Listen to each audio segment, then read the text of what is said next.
तो चलिए आज एक बहुत ही जरूरी सवाल को समझते हैं कि भारत के मुख्य चुनाव आयुक्त को उनके पद से हटाया कैसे जा सकता है।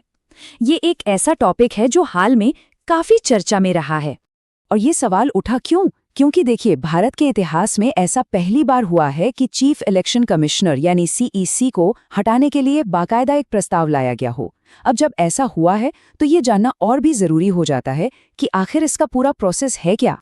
तो फिर सवाल ये उठता है कि दुनिया की सबसे बड़ी डेमोक्रेसी में जो शख्स चुनाव करवाने का जिम्मा संभालता है, उसकी जवाबदेही कैसे तय होती है? आखिर वो कौन से नियम हैं, कौन सा तरीका है? चलिए इसे ठीक से समझते हैं। इन सारे सवालों का जवाब वो हमें कहीं और नहीं बल्कि हमारे अपने संविधान में मिलता है। तो चलिए देखते हैं कि हमारी संविधान की रूल बुक इस बारे में क्या कहती है। और यहाँ पर जो सबसे अहम चीज है वो है आर्टिकल 324।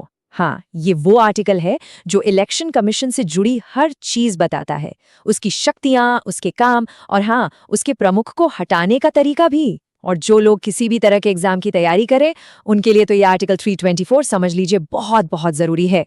अब यहाँ एक बहुत इंटरेस्टिंग बात है।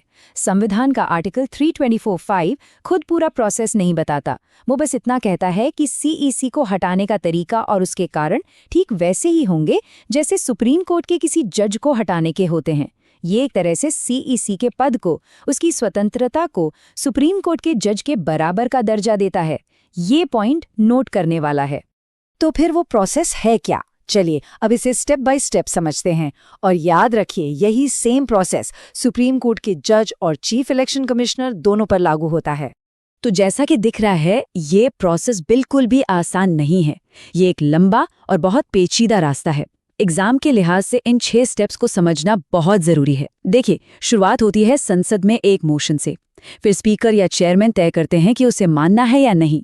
अगर मान लिया तो एक जांच कमेटी बनती है, फिर कमेटी की रिपोर्ट आती है और तब जाके संसद में वोटिंग होती है और आखिर में राष्ट्रपति का ऑर्डर आता है। इस पूरे प्रोसेस का जो दिल है वो है ये जांच। एक बहुत ही हाई लेवल कमेटी ये तय करती है कि जो भी आरोप लगाए गए हैं उनमें दम है भी या नहीं। तो सवाल ये है कि इस बेहद पावरफुल कमेटी में आखिर होता कौन कौन है। जरा इस कमेटी की बनावट देखिए। इसमें सुप्रीम कोर्ट का एक जज, किसी हाई कोर्ट का एक चीफ जस्टिस और एक जाने माने कानून के विशेषज्ञ, मतलब कानून के 3 बड़े दिग्गज होते हैं। ये कंपोजिशन ही अपने आप में ये पक्का करता है कि जांच पूरी तरह कानूनी हो, निष्पक्ष हो और इस पर कोई भी राजनीतिक असर न पड़े। अच्छा, एक और पेच है इसमें। जांच के बाद अगर मोशन वोटिंग तक पहुंच भी गया तो उसे पास करने के लिए साधारण बहुमत नहीं बल्कि विशेष बहुमत चाहिए। अब इसका मतलब है कि 2 शर्तें पूरी होनी चाहिए। पहली, हाउस के कुल सदस्यों का बहुमत, और दूसरी, जितने सदस्य मौजूद हैं और वोट कर रहे हैं उनका कम से कम 2/3 बहुमत। ये एक बहुत बहुत मुश्किल शर्त है जिसे पूरा करना आसान नहीं होता। ठीक है, तो प्रोसेस तो हमने समझ लिया, पर अब सबसे बड़ा सवाल कि आखिर इसे इतना मुश्किल बनाया ही क्यों गया है? क्या कोई वजह है इसके पीछे? चलिए इस पर बात करते हैं। देखिए, ऐसे किसी भी प्रस्ताव के 2 मतलब हो सकते हैं। एक तो जो कागज पर है, यानी किसी अधिकारी को गलत काम करने के लिए हटाना, पर दूसरा है राजनीतिक मकसद।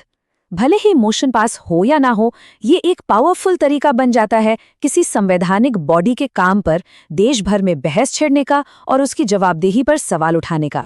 तो ये जो मुश्किल प्रक्रिया है, ये कोई कमी नहीं है, बल्कि ये तो इसका सबसे बड़ा फीचर है, इसकी सबसे बड़ी ताकत है। इसे जानबूझकर इतना मुश्किल बनाया गया है ताकि कोई भी सरकार सिर्फ राजनीतिक वजहों से चुनाव आयोग जैसी आजाद संस्था के हेड को आसानी से हटा ना सके। ये इलेक्शन कमीशन की निष्पक्षता का एक सुरक्षा कवच है। तो आखिर में ये सवाल बचता है कि ये जो जटिलता है, ये जो मुश्किल प्रक्रिया है, ये कोई रुकावट है या फिर हमारे लोकतंत्र की आत्मा को बचाने वाला एक जरूरी कवच?